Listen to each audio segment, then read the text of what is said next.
do a little research on Airbnb because you lot enjoy my videos on Airbnb. And for someone that runs Airbnb business in Nigeria myself, I decided to talk about like, is it necessary like the death of Airbnb in Nigeria? Is Airbnb dying, especially in Lagos? And I also did my research on why people are now choosing hotels over Airbnb in 2026. So if you're coming back to Nigeria looking to know if you're going to stay in an Airbnb or if you're going to stay in a hotel, this video will be very helpful. If you're also looking to invest in Nigeria and you're thinking of, okay, should I invest in Airbnb or should I just invest in a hotel? I'll not just be talking about the death of Airbnb or the resurrection of Airbnb, also going to be giving tips for excuse me, people like myself who currently run Airbnb in Lagos, how we are still doing it, because trust me, Airbnb is still making money. You can go on the internet and research how many people just this Christmas alone 2025 paid for Airbnb. Now for the non-Nigerians or the people that are not in Nigeria, which is literally my audience, when you hear me say Airbnb in Nigeria, we classify Airbnb, shortlets. Yeah, because I see some people say, oh, what you're describing is a shortlet, or what you're describing is a shared apartment. All of them, we put them under Airbnb. So it's either you have a hotel, which we already know the standard practice for a hotel, or you have a house that you're renting out where people pay you yearly, but or then you have any other thing falls into Airbnb shortlet. So even me myself, that what I run is not a yearly apartment, but because it's furnished, I still end up giving it out to people. I've given it out to expatriates that currently have it now for 5 years. Yes, I've given it out to people. I've done 3 years before, I've done 2 years. That is still classified under Airbnb shortlet. So, in case you're confused, I wanted to clear that out. Anyway, the first thing on my list on why people are choosing hotels against Airbnb in 2026 is security. Now, before you get your Airbnb in Lagos, you have to find out like the location because security is very important. Now, in a hotel, you know how it is. It is difficult to just get into anybody's room without the necessary thing. There's security, there's uniform security, there's mobile policemen and all that, right? But a lot of Airbnb shortlets are not necessarily safe because they're standalone in a place. So all you just have is the security man. Now, if you're looking at starting an Airbnb business in Nigeria, this is why I usually advise estates, even though a lot of estates are now banning Airbnb because of these same security issues. Because when people want to hide, they come and hide under Airbnb. I'm going to talk about how people have been able to curb that and still make it happen, right? So security is one of the major reasons that I have seen, and according to my research, on why people are now choosing hotels. So if you're into Airbnb business and you're trying to buy a house for Airbnb, I strongly advise that you look into security. If you're doing a standalone that is not an estate that already provides security, you have to be looking at getting uniform security men. You have to be looking at getting like, which is mobile police. You know, in Nigeria, you can actually pay for that service so that your guests can feel safe. And you should also announce it in your what you're using to sell, that you're going to be having X amount of security, because that is what is chasing people to um, hotels. Another thing is consistency. Hotels are more consistent than Airbnb. In Nigeria, we do not maintain our Airbnbs a lot in Nigeria. I don't know why. A lady was trying to look for an Airbnb. I saw the video she made. Curtains were not washed. It was so dirty. Like nobody was maintaining that place. I'm like, how do you guys do this? And you give other people that run Airbnb bad name, because when you go there, most times in the picture, they take old pictures and you go there and you will see the wonderful images that they have uploaded for you to get there. Quick story, this happened to me. I booked for an Airbnb in bookings.com, and when I went there, because I was fumigating, I just needed a break. So I went to this Airbnb. I did not want to stay. I wanted to use the opportunity to do a whole weekend. Now, you know, one thing with hotels, you don't really have like microwave or things like that. Airbnb feels like home away from home. So I just wanted to try that experience myself, especially for someone that runs it. The apartment was messed up. The pictures I saw online had nothing to do with it. And guess what? I went there midnight. So I checked in ahead of time, but I had a lot of things to do. You know how Lagos is. I'm like, okay, I've already checked in, so it's okay, because check-in closes, but you can come in anytime. From when I got there, it was already late. It was a mess. Like, it was an absolute mess. I went to the front desk. They were rude, the people in charge, because it's like an apartment building where they used a lot of them for shortlets, right? So it was easy for me to see someone. Most times on other Airbnb, I would not even see anybody to talk to at that night. They've already probably left the, if it's automated, they'll give you the code. If it's not, they'll leave you with the security. So you don't have anybody to talk to. But this one is like apartment. So they had a reception and I went there and I complained they were rude. So I immediately told them that I was putting a review, which I did, and I asked for my refund because in Nigeria you have to, all this no refund policy, rubbish. Like I took the picture of the place already. Like this is not it. But because I live in Lagos, I was able to get alternative immediately. Now imagine someone that will just come in, flight delayed, eventually get to your hotel, to your Airbnb at 1 a.m. Now, if that was a hotel, possibility that the hotel will not be like that, especially if it's a chain hotel or a hotel you know about. And if the room is not even up to a standard, they will easily fit you into another room, right? So that's the difference. But with Airbnb, that they have is what they have. If the AC is not working, they cannot move you to another room because the room they have there is what they have. Another thing that is cleaning, which is almost like what I talked about. Hotels clean like every day. Airbnbs rotates the cleaning. So I've seen some times I want to check out Airbnb and I'll see the comments. People said, oh, they said they'll come every day, but they never did. They said they'll come twice a week, but they never did. So if you're running an Airbnb, cleaning is something that people are also looking towards, especially if you're coming to, like you're coming for a holiday. You don't want to start doing the cleaning by yourself, right? And also you probably might not want the 9 a.m., 8 a.m. thing that happens in hotel where they knock for you. So discuss with your guests, put that in the option. You have your cleaning service that you already pay regardless, but put that in the option. Ask your guests how they would like their homes to be cleaned. If it's daily, if it's 3 times a week, on what time, and however it is, give them a time frame that is convenient, because this is another thing why I saw why people were really going towards hotel, because they wanted it clean. Another thing is power supply. Now, we all know that Nigeria currently does not operate on 24 hours light, and Nigeria light is very unpredictable. The national grid falls every 3 market days, right? So you might have good lights for a whole, like sometimes in an entire month, you will not turn on your generator.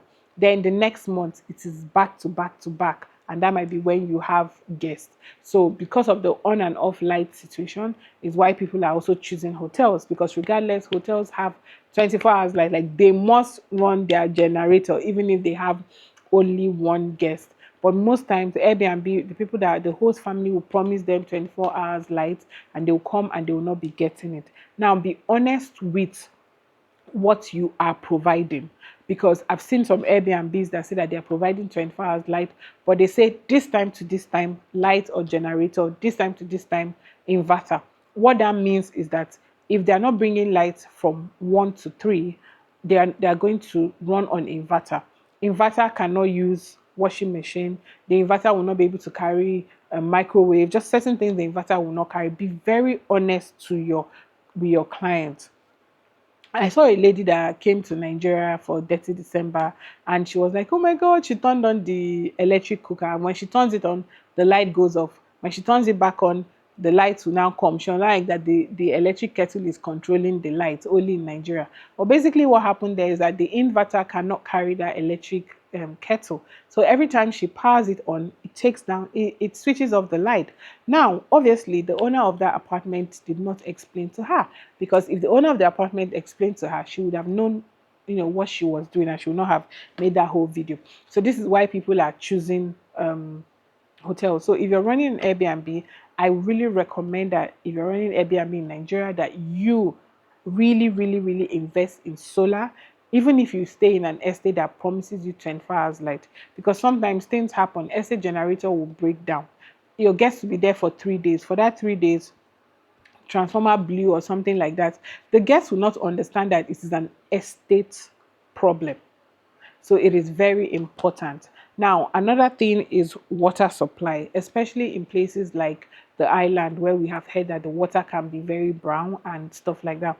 If you're running Airbnb business, make sure that you have clean water.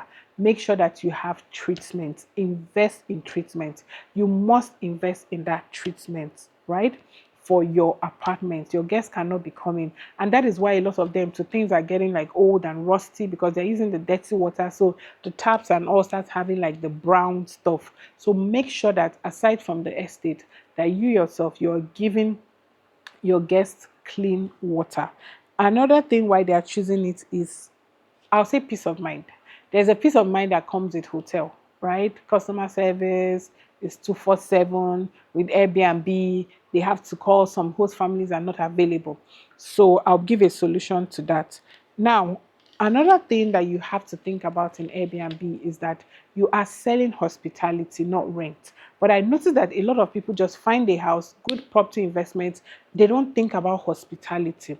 They don't look for project managers who treat the place like a business. Because when you're doing hospitality, what are you doing? You are selling an experience. You are selling service. I'm trying to go to Rwanda, guys, and I have been looking for hotels, Airbnb, everything. I'm just trying to try out both.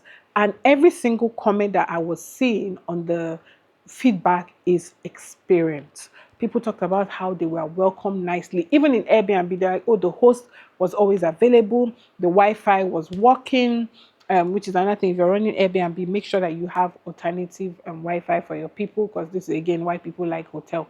The Wi-Fi was working, they were so nice, the host was available. So you need to know that you are selling an experience, which is one of the things that people go to hotel for.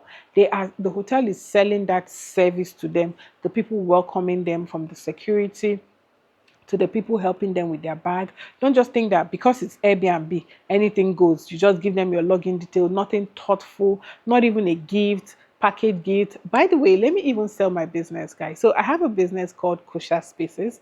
I'm going to put it here in the description as well. I have a business called Kosher Spaces. Please, you can check out my website.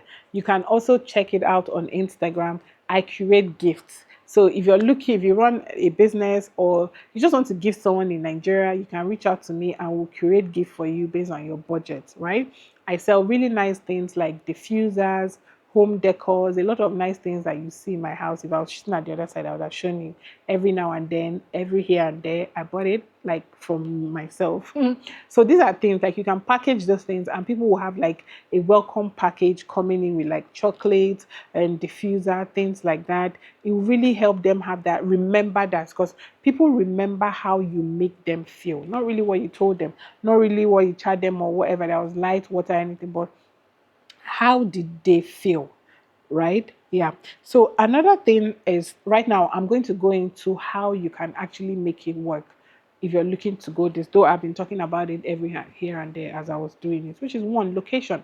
When you want to buy a property for Airbnb, make sure you're buying this in a strategic location. Think about what is around there. Oh, is this close to embassies? That means people that are looking to check in. Think about the kind of people you want to attract in your Airbnb. Personally, my space, I don't allow parties. If so, that helped with the kind of property I was getting. I could get in an estate that doesn't allow parties. So think about that. Are you looking at it and when people will have like weekend home? Are you weekend getaway? Are you looking at where parties are allowed? What kind of people are you looking to attract? Are you looking at people in the diaspora that are coming back for holiday? Another thing I would advise is to get a 1 or 2 bed if you're trying to start out the Airbnb business.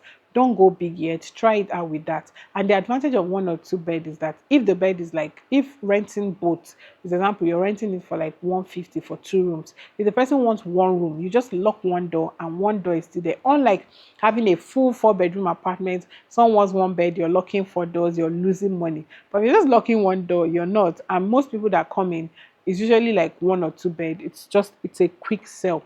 Another thing is to ask guests for honest reviews, right?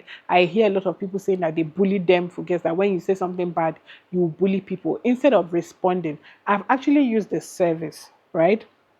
Because of the response they gave. The person went there and put a bad review, and the manager commented and said, I'm the manager of blah blah blah, thanks for this, these are the actions we have taken and stuff like that. So do not be afraid to put reviews. I know some of them say that when you review them wrong, it goes to like it gives them a bad name, then do what people will do that will not give you a bad name. Okay, so but taking responsibility is very important. Another thing is to look for long stay guests, continuity. People forget that how you make people feel is why they will come back, right? There's certain places that you keep going over and over again because of how they make you feel. And if you're a creature of habit, you're like, I'd rather just stay in this person's house. Every time I come, they treat me well. Well, oftentimes we are so interested in one off. Let's get one off. Let's build them. It's 30 December, something of 500. Let's build 1,000. And then the remainder of the year, nothing is happening in your property. Think about recommendation. Think about that, right? Think about remote workers as well. Because of the life situation now that, in Nigeria, a lot of remote workers, they usually go rent all this short stay. Maybe they have something important to do that needs uninterrupted light for a week. They'll go and rent it and stay. So think about those people when you are marketing. Think about travelers. Now, if you're thinking about these things, this will help with your interior, because the kind of people you want in your apartment will help the people that you're bringing in. So, example, maybe you want to market it to Instagram people, right? Maybe you want to market it to content creators. What that means is that you're going to touch a bit of, like, you're going to make it content friendly. You're going to make it nice. You're going to think about the lighting, because when a content creator is coming somewhere, all they're thinking about is how do I film with natural light. So you're going to think about this, and if you're looking at it as a family getaway place, what are the things that somebody's going to walk in there and make it feel like a family place? Another very most important thing, if not the last, is one, hire a project manager. Do not just go and hire someone because someone said my sister is looking for work and the person doesn't understand hospitality. Hire someone who probably has a degree in hospitality, took a course in hospitality or something like that. It will make a big difference, unlike just getting someone for the hell of it, like, oh, this person graduated from medicine, let me just put the person in hospitality. The person doesn't know anything about it. Now, last and the most important is billing. The reason a lot of Airbnb is dying in Lagos is because of greed. How are you charging the same amount with a hotel? How is a hotel that is giving 24 hours light, that is giving food, which is room service, sometimes comes with breakfast? I'm able to change the room if my room is not working, if my AC is not working. And you look at that hotel and the hotel is charging 300 a night. And you will have mind and not put the same $300 a night. No, the whole idea of it is that it was supposed to actually be cheaper than hotel. It was supposed to be an option for travelers. That's where this whole thing came about. Like, it was supposed to be an option for people who wanted to go with travel with friends, and they all wanted to be in one space and still feel like they were together, unlike a hotel where people go into their different rooms. So think about it when you're putting your price. Always check around for the price. Yes, when there is surge, put the price, but it's not like something of $500 is going to jump to $1,000 and you're not even giving the value of $1,000. Like, you don't even have a common working Wi-Fi. That doesn't make sense. Always make sure that your price is competitive. Now, this actually starts from the real estate part of it, the house. So I think I need to do a dedicated video on. Yes, follow me, subscribe if you haven't. I need to do a dedicated video on, because most times you go and buy a house of 400 million and you want to use it for Airbnb. So now you're catching up because of it. You want to put your money, because it's going to take a lot of time for you to make back that money, which is why there was a place there's a video I made and I talked about how much that Airbnb was. And I was like, this price is actually perfect for people that want to use this house for Airbnb business. So if you guys want to see that video, please comment below. I can do a detailed video on the kind of property to get, where to get this property, the states, because I know I'm talking about Lagos, but it is not only Lagos. Airbnb works in Lagos, Airbnb works in Port Harcourt, Airbnb works in Enugu, Airbnb works in Abuja, right?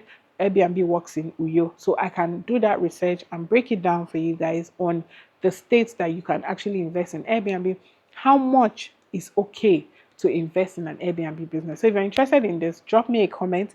Let me know the best part of this video. Let me know the question you want answered about Airbnb. Let me know if you're interested in starting an Airbnb business. Now remember, Airbnb has different businesses. You don't necessarily have to buy it. You can do rent for rent, which is you lease from someone, in case you want to try out the waters before actually investing your money in it. Yeah, well, that said, thank you so much for watching my video. Thank you so much for supporting. My name still remains Sarah Donald, and stay blessed.